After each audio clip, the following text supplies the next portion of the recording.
What's up, everybody? It's Saturday, March 26th, and what was about 75 degrees about 6 days ago is now 28 degrees. So we're going through that second winter we typically have in Chicago. I'm starting to think about what kind of fertilizer I want to put down for my first application, when I should do that. But man, it is freezing out here. But I don't feel like doing this out here in the cold, so let's go someplace warmer for this.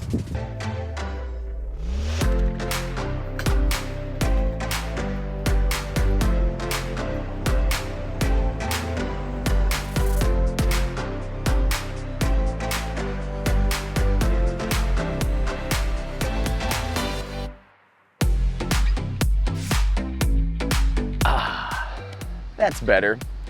While it's natural to want to get out in the lawn and put down fertilizer as soon as your grass comes out of dormancy, if you have cool season grass like I do, the springtime is when your grass is really digging down deep roots and it has those ideal growing conditions, which allows your grass to sink its roots in and prepare itself for the stress of summertime. If you put down an application of a high nitrogen fertilizer early in the spring, the grass, instead of focusing energy on digging deep roots, is going to focus on top growth, which is going to look nice and green and beautiful initially, but it can cause problems down the road.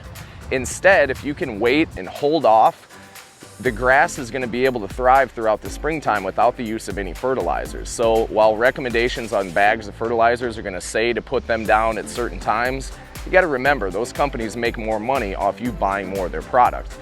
Allowing the grass to deal with that stress as it's digging down its deep roots is going to help it later on in the summertime, because when your grass has deep roots, it's not going to require as much water, and it can find that water deep down in the soil if it has healthy root system. If you're wondering what kind of fertilizer you should be putting down your lawn, the best way to figure that out is by getting a soil test.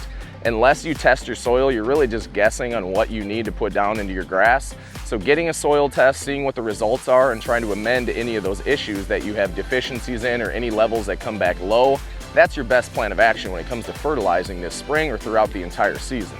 For warm season grass like you see right here, this St. Augustine, you can put down your first nitrogen fertilizer after your grass has come out of dormancy and you've already mowed it a couple times. That's when your grass is going to start thriving, because warm season grass loves that warm weather, and it has a big long stretch of late spring to summertime where it really thrives.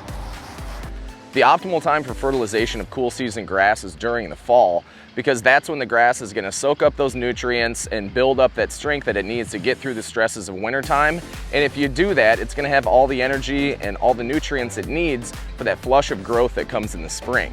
So putting down a high nitrogen fertilizer in the springtime might seem attractive, and you might see commercials on TV that make you feel like you have to do that, but you don't. Your grass is going to be just fine. And if you can wait and let it be stressed out just a little bit and then put down your first application in late spring, so around early May, you're going to have the best conditions. I've made the mistake before of putting down something like Scott's Green Max in April, and the grass looked really good, but then later on in the summer I had issues with fungus, all kinds of different things going on because of that. So don't make the same mistakes I've made.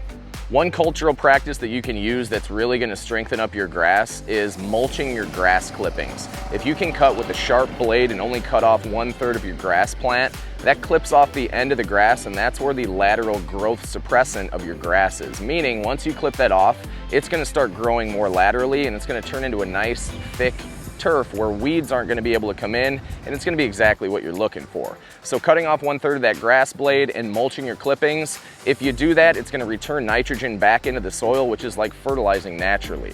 While it may seem like you have to spend money and put down products to get great results, sometimes less is more. If you enjoyed this video, don't forget to hit that like and subscribe button so you don't miss out on future content. Thanks for watching. I'll see you next time.